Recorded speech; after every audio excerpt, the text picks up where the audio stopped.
we are looking at how to pronounce this surname of Scottish Gaelic origin. We're going to be looking at how to pronounce more Gaelic names and Irish names as well, so make sure to stay tuned and consider subscribing. So this name is generally pronounced as Colquhoun. Colquhoun. Some people might pronounce it a little bit more as Colquhoun. Colquhoun.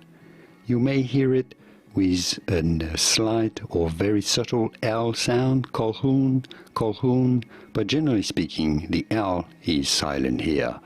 Colquhoun is how it's normally pronounced. Colquhoun. Did you get this? Was this any helpful? Let me know in the comments and by using the like button. Thanks for your support indeed. Here are more videos on how to pronounce more Gaelic, Irish and Scottish names whose pronunciations aren't exactly always obvious. I'll see you there to learn more. Thanks for watching.